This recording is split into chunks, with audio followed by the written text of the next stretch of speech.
ഇത് ഞാൻ sauce already റെഡിയാക്കി വെച്ചിരിക്കുന്നതാണ് തക്കാളിയുടെ. അപ്പോൾ ഇതാണ് ഒറിജിനൽ നമ്മുടെ ഇറ്റാലിയൻ സോസ് എന്ന് പറയുന്നത്. ഇതെങ്ങനെ ഉണ്ടാക്കുന്നതെന്നുള്ളത് വഴിയെ പറഞ്ഞുതരാം. അപ്പോൾ അതിങ്ങനെ ഒരു 2 സ്പൂണോളം ഇങ്ങനെ ഇട്ട് ഫ്രൈ പാനിലൂടെ നമ്മൾ സെറ്റ് ചെയ്യുന്നു.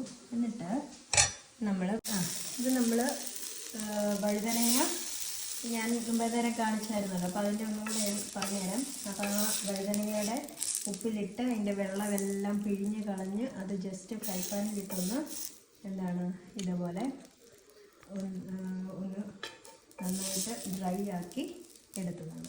ഓക്കെ, അപ്പം സെക്കൻഡ് ലെയറായിട്ട് നമുക്ക് ഈ സോസിന് ശേഷം ഈ വഴുതനങ്ങ ഇതുപോലെ ലെയർ ചെയ്ത് കൊടുക്കാം. ഇതിപ്പം വഴുതനങ്ങ ഇതുപോലെ ഉപ്പിനകത്ത് നമ്മൾ ഇത് ചെയ്ത് വെച്ചായിരുന്നല്ലോ. എന്നിട്ട് നന്നായിട്ട് അപ്പോൾ ഈ വാങ്ങിച്ച ഇതിനകത്ത് ഒരിച്ചിരി ഒത്തിരി വഴുതനങ്ങയ്ക്കകത്ത് ഒത്തിരി സീഡ്സ് ഉണ്ടായിരുന്നു. അപ്പോൾ അതെല്ലാം കുറേയൊക്കെ ഞാൻ കളഞ്ഞു, കാരണം ഒത്തിരി സീഡ്സ് ആയ കൊള്ളിയില. എന്നിട്ട് നന്നായിട്ട് തിരുമ്മി ഈ വഴുതനങ്ങയ്ക്കകത്തുള്ള വെള്ളം മുഴുവനും പിഴിഞ്ഞ് ഇതുപോലെ ഇങ്ങനെ കൈകൊണ്ട് വെച്ചാൽ എപ്പോഴും ഇനിയും കിട്ടും, പക്ഷെ ഒത്തിരി പിഴിഞ്ഞ് കഴിഞ്ഞാൽ അങ്ങ് ഡ്രൈ ആയിപ്പോകും. ഒത്തിരി വേണ്ട, ഒരു മീഡിയം ലെവലിൽ പിഴിഞ്ഞതുപോലെ നമ്മൾ ഈ കൈപ്പാനിനായിട്ട് നമുക്ക് ഒന്ന് ജസ്റ്റ് നന്നായിട്ട് വേവിച്ചെടുക്കണം. അപ്പം ഇങ്ങനെ അത്രയും മതി. കുറച്ച് പൊടിക്ക് എണ്ണ നമുക്ക് തടവി കൊടുക്കാം.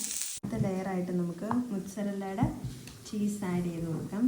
ഇതൊക്കെ നമുക്ക് ലുലു മാളിലും അല്ലെങ്കിൽ നമ്മുടെ മോറ് ANS മാർക്കറ്റ് ഇങ്ങനെയൊക്കെയുള്ളിടത്തെല്ലാം മേടിക്കാൻ കിട്ടും. അതിനുശേഷം ഇതുപോലെ ബേസലിൻ്റെ ലീഫ് ഉണ്ടല്ലോ, അപ്പം അതിൻ്റെ ഒന്ന് ചെറുതായിട്ട്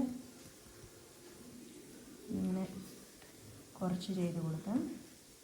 വീണ്ടും നമുക്കിനി വേണ്ടുന്നത് ചീസ്. നെക്സ്റ്റ് പാർമിജാനാണ്, അതായത് കറക്റ്റ് പാർമിസാൻ ഇറ്റാലിയൻ ചീസ്. ഇതൊക്കെ ലുലുവിൻ്റെ പ്രൊഡക്ട്സിന് വീട്ടിൽ മേടിച്ചതാണ്.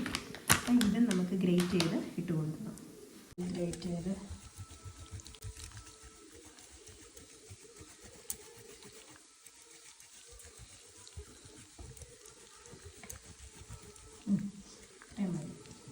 ഒരു ലെയർ കംപ്ലീറ്റഡ് ആയി. ഇപ്പം അതായത് നല്ല ഫ്രഷ് ആയിട്ടുള്ള ബേസിൽ ലീവ്സ് ഉണ്ടെങ്കിൽ അതായിരിക്കും അടിപൊളി. പക്ഷേ ഇത് നല്ല സെറ്റാണ്, അതുകൊണ്ട് തന്നെ ഇനി അടുത്ത ലെയർ നമുക്ക് സെറ്റ് ചെയ്യാം. ഇനി വീണ്ടും നമുക്ക് നമ്മുടെ സോസ് ഒഴിച്ചു കൊടുക്കുക. അത് കഴിഞ്ഞ് വീണ്ടും അടുത്ത നമ്മുടെ ബ്രിഞ്ചോൾ റെഡിയായി വരുമ്പം ഇതിൻ്റെ മുകളിൽ ലെയർ സെറ്റ് ചെയ്യുക. വീണ്ടും മുസറല്ല ചീസ്, അതിനുശേഷം പാർമിജാൻ ചീസ്, ഇങ്ങനെ പിന്നെ ബേസിൻ്റെ ലീഫ്, ഇങ്ങനെ സെറ്റ് ചെയ്ത് ഒരു 3-4 ലെയേഴ്സ് ആക്കി നമുക്ക് റെഡിയാക്കി എടുക്കാം.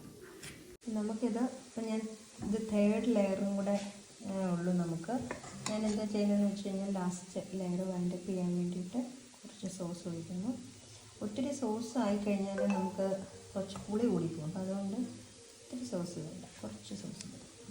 അതിനുശേഷം വീണ്ടും നമുക്ക് നമ്മുടെ വഴുതനങ്ങയുടെ ആ ലെയറും കൂടെ സെറ്റ് ചെയ്ത് മുസറല്ല ചീസ് മറ്റേ പാർമിജാൻ ഇട്ട് കഴിഞ്ഞിട്ട് ശരിക്കും ഒരു മീഡിയം ഫ്ലെയിമിൽ ഒരു 10 മിനിറ്റ്സും കൂടെ ഫ്രൈ പാനിൽ ഇതെല്ലാം കൂടെ ഒന്ന് സെറ്റ് ചെയ്യാൻ വേണ്ടി നമ്മൾ വെക്കുന്നു. ഇപ്പം നമുക്ക് വലിയൊരു ഓവൻ ഉണ്ടായിരുന്നെങ്കിൽ നമുക്കതിലേക്ക് വെച്ചിട്ട് ഒരു 180 ഡിഗ്രി സെൽഷ്യസിലോ അല്ലെങ്കിൽ 180 ഡിഗ്രി സെൽഷ്യസിലൊരു 10 മിനിറ്റ്സോ 20 മിനിറ്റ്സോ പ്രീ ഹീറ്റ് ചെയ്ത് വെച്ച് കഴിഞ്ഞാലും സംഭവം സെറ്റായിട്ട് കിട്ടും. അപ്പോൾ അതിവിടെ ഇല്ലാത്തത് കൊണ്ട് നമ്മൾ ഡയറക്റ്റ് നമ്മുടെ ഫ്രൈ പാനിൽ ഇങ്ങനെ തന്നെ സെറ്റ് ചെയ്തെടുത്താലും സെറ്റായിട്ട് തന്നെ കിട്ടും.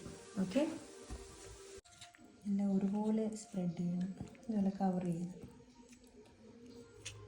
അങ്ങനെയുള്ളൂ നമുക്ക് കട്ട് ചെയ്യുമ്പോഴേ നമ്മുടെ സെറ്റിൽ കട്ട് ചെയ്തെടുക്കാൻ പറ്റത്തുള്ളൂ. ഓക്കെ, അത് സോസൊക്കെ കറക്റ്റാണ്. സോസിൻ്റെ ഒരു പാകം തന്നെ ഈ പരുവത്തിന് തന്നെ മതി കേട്ടോ. അല്ലെന്നുണ്ടെങ്കിൽ ഒത്തിരി വെള്ളം പോലെ ആയിക്കഴിഞ്ഞ് കഴിഞ്ഞാൽ ഇതിങ്ങനെ ഈ ഒത്തിരി വെള്ളം പോലെ ആവാൻ പാടില്ല. ബേസ് ഇതാണ്. അത് നമ്മളെല്ലാം കൂടെ വെച്ചൊന്ന് പിന്നെ ഒരു സ്പൂൺ വെച്ച് ടൈറ്റ് ചെയ്ത് കൊടുക്കുക. ശേഷം നമുക്ക് പാർമിജാനും മുസറല്ലയും കൂടെ ബാക്കിയുള്ളതും കൂടെ ലാസ്റ്റ് ലെയറിൽ ലെയർ ചെയ്ത് കൊടുക്കാം. അപ്പം